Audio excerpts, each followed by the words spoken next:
মানে লাশটা বলতেছে যে আমাকে পানি দাও এবং আমার অনেক কষ্ট হচ্ছে। কি রে, লাশ তো নামাই দিলাম, তো লাশ আবার স্ট্রেচারে থাকে কেমনে? এই ঠান্ডা আবহাওয়াটা যাওয়ার পরেই ঠিক 10 মিনিট পর মানে আমার কান দিয়ে এরকম করে মানে হাত রাখছে, পুরো এই জায়গাটা মানে এই কানটা মানে একদম পুরো মানে অবশ হয়ে গেছে। এটা তো 15 বছর অ্যাম্বুলেন্স চালাই। প্রথমে যে ঘটনাটা ঘটছে, তো আমি যাচ্ছিলাম হচ্ছে আপনার চাঁপাইনবাবগঞ্জ, তখন আমি আমার দেশের গাড়ি চালাই। তো ওইখানে আমাদের খাজানি ছেলে মেডিকেলেই, তো ওখান থেকে একটা লাশ নিয়ে আমি যাবো হচ্ছে চাঁপাইনবাবগঞ্জ। 10:30টার দিকে মানে লাশটা আমার গাড়ি তুলছি। লাশ আমার গাড়িতে তোলার পরে আমি আপনার প্রায় 20 কিলো 30 কিলো গেছি। 30 কিলো যাওয়ার পরে একদম মানে নিস্তব মানে নির্জন রাস্তাতে যাচ্ছি। লাশটা তোলার পরেই আমার মনে হচ্ছিল যে একটা কিছু হবে। আমি আল্লাহ নাম ভরসা করে যাইতেছিলাম। এখন লাশের সাথে যে লোকগুলো ছিল আমি ওনাদেরকে বললাম যে দেখেন আপনারা সবাই একটু মানে সরাসরি পড়েন, আপনারা তো মুরব্বী মানুষ, আপনারা আপনাদের জানা আছে ভালো, তো আপনারা একটু দোকান পড়েন, আপনারা কান্নাকাটি করেন না, ঠিক আছে? ওনারা অবশ্যই মানে ওনাদের ওই লোকটা মারা যাওয়াতে ওনারা অনেক ক্লান্ত হয়ে গেছে। লাস্টটা নিচে হচ্ছে আমাদের এনায়েতপুর খাজা ইউনুস আলী মেডিকেল থেকে, এবং আমি আমার মানে আমার বাড়ি ওইখানে। লাস্টটা আমি নিয়ে যাচ্ছিলাম, যাওয়ার পর 30 কিলো যাওয়ার পরে আমার গাড়িটা হঠাৎ করে বন্ধ হয়ে গেছে। আমি ভাবলাম হয়তো বা যে গাড়ি যে কোনো প্রবলেম থাকতেই পারে, স্বাভাবিক। আমি আমার নিজের মানে ইয়াতে ট্রাই করলাম, দেখলাম গাড়িটি স্টার্ট নেওয়ার পরে আমি আবার গাড়ি টান দিয়েছি। দেওয়ার পরে আমি প্রায় 60 কিলো 65 কিলো যাওয়ার পরে আমার মানে চোখে প্রচুর পরিমাণ ঘুম আসতেছে, অথচ আমি কিন্তু আমার চোখে কিন্তু ঘুম নাই। মানে আগেই থেকেই মানে একটা ইঙ্গিত মানে পাইছিলাম যে মানে যেহেতু লাশটা গোসল করাই নাই, আর এরকম মানে অধিকাংশ টাইমই হয় যদি মানে গোসল না করে যদি কখনো যদি একটা লাশ যদি গাড়িতে মানে অ্যাম্বুলেন্সে নেওয়া যায়, তখনই ওই লাশটা মানে মানে খিদেবি হয়, মানে আর কি অনেক খিদেবি করে। আমি আমার সাথে একটা হেল্পার নিয়েছি, যেহেতু লং রাস্তা আমার হেল্পার লাগবেই। 60 কিলো গেছে যাওয়ার পরে আমার চোখে অনেক ঘুম আসতেছে। আসার পরে আমি মানে এই পরিমাণ ঘুম চলে আসছে, মানে আমি কিছু মানে মানে ইয়া করতে পারতেছি না, মানে কন্ট্রোল করতে পারতেছি না। চাটা খেয়ে আবার গাড়ি টান দিয়েছি। গাড়ি টান দেওয়ার পরে এখানে আপনার মানে আমি প্রায় 1 ঘন্টা গাড়ি চালাইছি। 1 ঘন্টা গাড়ি চালানোর পরে মানে আমার গাড়িতে যে যাত্রীগুলো ছিল মানে মানে ডেড বডি যে লোকজন ছিল তারা ঘুমিয়ে গেছে, এবং কি তাদেরকে আমি মানে নিষেধ করছি যে আপনারা ঘুমায়েন না, আপনারা একটু জাগান্ত থাকেন বা আপনারা একটু দোকানমা পড়েন, যাতে মানে লাশটা ভালোভাবে বাড়িতে পৌঁছায়। ওনারা শিখের কাছে ঠিক আছে ভাই, আমরা দোকানমা পড়তেছি, ঠিক আছে। তো এরপর আমি পুরো 1 ঘন্টা গাড়ি চালানোর পরে আমার গাড়ির হেডলাইট আস্তে আস্তে মানে আলো কমে আসতেছে। আমার সাথে হেল্পার ছিল, সেও মানে ঘুমিয়ে গেছে আর কি। এতে আমি বুঝলাম যে মানে আমার সাথে কিছু হবে। তো আমি মানে অতটুকু মানে ইয়া না করে আমি আমার মতো আমার গতিতে আমি গাড়ি চালাইতেছি। পাক্কা 1.5 ঘন্টা পরে মানে ফাঁকা রাস্তা 12:30 বাজে এরকম অনুভব করতেছি যে আমার মানে আমার সাথে কিছু হবে এরকম একটা কিছু। তো যেহেতু লাস্টটা গোসল করানো হয়নি আরো, তো আমি এরকম মানে কিছু ভাবতে ভাবতে ভাবতে ভাবতে আমার চোখে আর আবার ঘুম চলে আসছে। মানে ঘুম আসতে পারে স্বাভাবিক, যেহেতু রাত অনেক হয়েছে। আমি মানে আপনার নাটোর রাস্তায় ঢুকছি। ঢোকার পরে ওখানে আপনার কি মাঝে মাঝে কিছু মানে আপনার একটা বিট আছে আর কি, মানে ওই বিটগুলো মেরে দিচ্ছি মানে ঘুমের ভিতরে। মেরে দেওয়ার পরে মানে আমার গাড়ির যে পিছনে মানে লাশটা ছিল মানে ব্যাকডালা শুদ্ধ মানে কি হয়ে গেছে, মানে পিছনে বাইরে হয়ে গেছে। আমি গাড়ির বামে চাপাইছি। চাপানোর পরে আমি নাইমে দেখলাম যে আমার গাড়ির লাশটা ঠিক আছে কিনা। তো আমি দেখলাম যে না, লাশ ঠিকই আছে, লাশ যেখানে থাকার কথা ওখানেই আছে, কিন্তু মানে একটু মানে নড়ে পড়ছে আর কি, মানে যেখানে ছিল ওইখান থেকে হালকা একটু মানে নড়ছে আর কি। লাশের সাথে যে লোকগুলো ছিল ওনারা মানে চেতন পাইছিল। চেতন পাওয়ার পর আমি ওনাদেরকে বললাম যে দেখেন আপনাদেরকে নিষেধ করলাম যে আপনারা ঘুমাইেন না, আপনারা তার সাথে ওখানে ঘুমাইলেন। তো এরকম ভাবে যাই হোক ওনাদের সাথে বকাবকি করার পরে ওনাদের অনেক কথা বলার পরে আমি আবার গাড়ি টানতেছি। টানার পরে পাক্কা মনে করেন যে রাত বাজে তখন কত ধরেন 2:30 থেকে 3টা বাজে এরকম। আমি অলরেডি মনে করেন যে নাটোর পার হয়ে গেছি, অলরেডি রাজশাহী লাইনে ঢুকছি। রাজশাহী লাইনে ঢোকার পরে আমি নাটোর পার হয়ে গেছি। ঢোকার পরে এখন মানে ঠান্ডা একটা অনুভূতি, মানে ঠান্ডা একটা হাওয়া আমার শরীর মানে বয়ে গেল। এই ঠান্ডা আবহাওয়াটা যাওয়ার পরেই ঠিক 10 মিনিট পর মানে আমার কান দিয়ে এরকম কেউ মানে হাত রাখছে, পিছন থেকে এরকম ভাই হাত রাখছে। তো আমি হয়তো ভাবছি বা ডেড বডির লোকজন বা হয়তো আমাকে ডাকতেছে। পিছন থেকে আমি হালকা এইভাবে গাড়িটা ঘুরেছি। ঘোরার পরে মানে এখানে যে একটা মানে আমার মাঝখানে সিটে যেটা আর কি, মাঝখানে সিটে যে একটা লোক যদি বসে যদি আমার কান দিয়ে হাত মানে যদি ডাকে, তখন অবশ্যই মানে হালকা ঘুরাবো গাড়িটা। এমন মানে এই পরিমাণ ঠান্ডা হাতটা, মানে আমার পুরো এই জায়গাটা মানে এই কানটা মানে একদম পুরো মানে অবশ হয়ে গেছে। মানে আমি যে এই হাত দিয়ে গাড়িটা চালাবো মানে এই শক্তিটা আমি আর পাচ্ছি না। এক পর্যায়ে আমি দোকানে পড়া শুরু করলাম। ইয়াসিন সূরা টোরা এগুলো আমার মানে কিছু জানা আছে, কোরআন শরীফ পড়া জানতাম। তো সেক্ষেত্রে আমি অনেক কিছু সূরাসারি জানি। তো আমি অনেক সূরাসারি পড়ে আমি নিজের শরীরটা বন্ধ করলাম আর কি। ও আমাকে অনেক খিদাবি করছে, সারা রাস্তা জ্বালাইছে অনেক। পিছনে যখন মানে হাতটা মানে হালকা যখন গাড়িটা ঘুরেছি, ঘুরে যখনই দেখছি যে মানে পিছনে কোনো লোক নাই, তখন আমি বুঝতে পারছি যে এখানে কোনো প্রেতাত্মা আছে।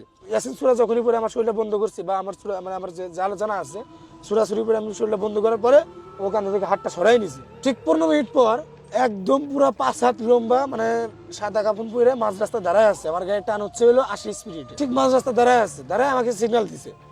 তো আমি মানে ওনার সিগন্যালটা ওভারটেক করে চলে গেছি, কারণ আমি জানি যে এখানে মানে গাড়িটা ব্রেক করলে আমার বিপদ আছে। একদম পুরো মানে ধরতে গেলে একটা মানুষই ধরা চলে, কিন্তু একদম পুরো 5 হাত লম্বা, মানে ওর মানে পুরো মুখ, মানে মুখ চোখ পুরো ঢাকা ছিল, মানে একদম হাওয়ার মতো মিলে গেছে উনি তখনই। মানে সাথে সাথে আমি মনে আর একটু সাহস বেড়ে এলাম এবং আল্লাহ রসুলের নাম নিয়ে আমি আমার গতিতে গাড়ি চালাচ্ছিলাম। মানে এমন পরিমাণ ঘুমাইছে আমার, মানে ঘুমের চোটে আমি মানে রাস্তা, মানে আমি একই রাস্তা, কিন্তু রাস্তা কিন্তু একটাই, অথচ রাস্তা দেখতেছিলাম দুইটা। এখন আমি কোন রাস্তা যাবো এটা আমি মানে দিশা পাচ্ছি না। ঠিক 15 মিনিট পরে আমার গাড়ির পিছনে যে ব্যাগ ডালা আছে, এমন ভাবে একটা শব্দ হইলো, মনে হইলো যে আমার গাড়ির ব্যাগ ডালা থেকে, মানে পিছন থেকে মানে কেউ ব্যাগ ডালা মানে লাঠি মাটি দেয়, মানে কেউ বাড়ি টাড়ি দিল। ইমার্জেন্সি ব্রেক করার পরে আমি নামছি, মানে আমার হেল্পারকে বলতেছি দেখতো পিছনে কি হইলো। তো বলতেছে ভাই আমি নামতে পারবো না, আমার অনেক ভয় লাগে। তো যাই হোক, পরে আমি একটু বকাটাকা দেওয়ার পর আমি নিজেই নামছি সাহস করে। আমি পিছনে গেলাম, তেমন কিছুই না, এটা স্বাভাবিক একটা ইয়ে হয়ে গেছে। তো আমি আবার আমার গতিতে আমি গাড়ি চালাচ্ছিলাম। ফজরের আজান দেওয়ার ঠিক 20 মিনিট আগে পিছন থেকে আমাকে, মানে ওরা তো সব ঘুমিয়ে গেছে, যে লাশের সাথে যে লোকজন ছিল এবং আমার সাথে যে হেল্পারটা ছিল সেও ঘুমিয়ে গেছে। এখন পিছন থেকে আমাকে বলতেছে আমার অনেক কষ্ট হইতেছে, তোমরা আমাকে এখান থেকে বের করো, গাড়িটা একটু ব্রেক করো। ঠিক এভাবে বলছে, লাশের ভিতর থেকে বলতেছি কথাটা, ওনার কথা মানে কান্না দিয়ে আমি আমার গতিতে গাড়ি চালাচ্ছিলাম। 10 মিনিট পরে আমাকে মানে এরকম ভাবে খিদাবি করছে, মানে লাশটা বলতেছে যে আমাকে পানি দাও এবং আমার অনেক কষ্ট হচ্ছে, এবং কি আমি সেটা শুনতে পাচ্ছি। তখন আমার ভিতরে একটু ভয় কাজ করতেছিল যে এটা কি আসলে আদৌ কি সম্ভব। চাঁপাইনবাবগঞ্জের ঠিক মনে করেন যে আপনার 15 কিলো আগে হবে, তো ঠিক মনে করেন যে আমার মানে পিছনে এসে বসছে মাঝখানে সিটে, মানে লাস্ট আমার সিটে মাঝখানে সিটে এসে বসছি। বসার পরে ও আমার কানের কাছে, মানে আমি তো এইভাবে বসে আছি না, আমি তো রানিং এ আছি, তো আমার গাড়ির কাছে, মানে আমার কান্দের এখানে মাথাটা নিয়ে আসছে। তোমার যদি জানের ময়া থাকে তাহলে তুমি গাড়িটা ব্রেক করো। তো আমি বলছি যে তুই যা পারস কর, তোর সে বড়টা আমার সাথে আছে, তুই যা পারস কর, কোনো সমস্যা নেই। ও বলতেছে দেখ ভালো হবে না কিন্তু। আমি বললাম তুই যা, তোর যা মনে চায় তুই কর, আমার সাথে সমস্যা নেই। মানে আমার সাথে একটা মনে জিন আছে, মানে ভালো জিন যেটা বলে আর কি, আমার সাথে যেটা আছে এটা অল টাইম আমার সাথে, এখন পর্যন্ত আমার সাথে আছে। আমি মনে মনে আমার হুজুরকে আমি ডাকতেছি, আমার হুজুরকে আমি হাজির করছি। এটা হাজির করার আগে আমি গাড়িটাকে ব্রেক করছি, মানে ও আমার সাথে যে মানে পায়তারাটা শুরু করছে, এটা দেখলাম যে ও তো মানে আমি গাড়ি চালাতে দিব না, আর এভাবে তো গাড়ি চালাতে অ্যাক্সিডেন্ট হতে পারে। লাশের সাথে যে লোকগুলো ছিল ওনারা মানে জাগনা হয়েছে। আমি ওনাদের সাথে আস্তে আস্তে কথা বলতেছি যে ভাই কোনো কথা বলেন না, এখানে একটা সমস্যা হয়েছে, আমি যার কারণে একটা মানে ব্রেক দিয়েছি গাড়িটা। এখন আমি ওই লাশের কাছে গেছি, আমার হাতে যে হাজির হয়েছে এটাও বুঝতে পারছে, আর এবং কি ও এটা খুব ভালো করে বুঝতে পারতেছে যে এটা আমার থেকে ও মানে 3 গুণ চাইরে। আধা ঘন্টার মতো ওর সাথে আমি লড়াই করছি। লড়াইয়ের পরে আধা ঘন্টা পর ও চলে গেছে। ফজর আইন দিল, তো আমি লাসের লোকজনকে বললাম যে দেখেন আপনারা একটু নামাজ টামাজ, আমি নামাজ পড়ি, বা আপনারা একটু নামাজ টামাজ পড়ে এরপরে গাড়িটা টান দিই। কয় ভাই আমরা যদি নামাজ পড়তে যাই তো লাসের কাছে থাকবে কি? আমি বললাম যে লাসের কাছে আমার হেল্পার থাকবে, কোনো সমস্যা নাই, আপনারা চলেন আমরা একটু নামাজ পড়ে আসি। তো ওনারা বলতেছে আচ্ছা ঠিক আছে চলেন আমরা নামাজটা পড়ে আসি। মহিলা ছিল, ঠিক বললাম যে আন্টি আপনি এই যে মাঝখানের সিটে এখানে বসে থাকেন, আপনার হেল্পার আছে, সমস্যা নাই। ওনারা দুজন পুরুষ ছিল, মানে ওনার সাথে করে নামাজ টামাজ পরে এরপরে আমরা মনে করেন যে লাশ নামাই দিছি। যখন গাড়িটা ঘুরাবো অলরেডি মানে মাথা ঘুরাইছি, গাড়ি ঘুরানোর পরে আমি যখন এক্সেলারেটর পাড়া দিছি, তবে ওই জায়গায় গাড়ি ফাঁসার কোনো অপশন নাই। ধরতে গেলে পাকা রাস্তায় ইঞ্জিন শব্দ করে, মানে গাড়ি আর আগে না, তাহলে এটা করার মানেটা কি? তা আমি যে জায়গায় লাশটা নামাইছি ঠিক তার পাশেই হচ্ছে একটা কালী মন্দির, মানে ওই জায়গাটা একবার খারাপ, মানে ওইখানে প্রেতাত্মাদের বাস। আমি যে জায়গায় লাশটা নামাইছি ওই এরিয়াটা জুড়েই, মানে লাশের বাড়ির সাথেই একটা বারজুম আছে, ওই বারজুমে নাকি ওই প্রেতাত্মা থাকে, মানে খারাপ জিন থাকে আর কি। আমি এলাকার লোকের কাছে শুনতে পাইলাম, ওনাদের মানে ওরা প্রথম মানে মাথা নেওয়া ঢুকে আমি আমার মতো করে গাড়ি ঘোরাচ্ছিলাম। ঘোরানোর পরে এখন আমি মানে লুকিং গ্লাসে দেখতেছি, এখানকার মাঝখানে লুকিং গ্লাসটা দিয়ে দেখতেছি যে আমার স্টেশনে একটু বসা আছে। লাশ তো নামাই দিলাম, তো লাশ আমার স্টেশনে থাকে। আমি এটা মানে প্রথমত একবার দেখছি, দেখার পরে আমি দ্বিতীয়বার এই লুকিং গ্লাসে তাকাইনি, কি জন্য? আমি তো লাশ নামাই দিছি, তাই না?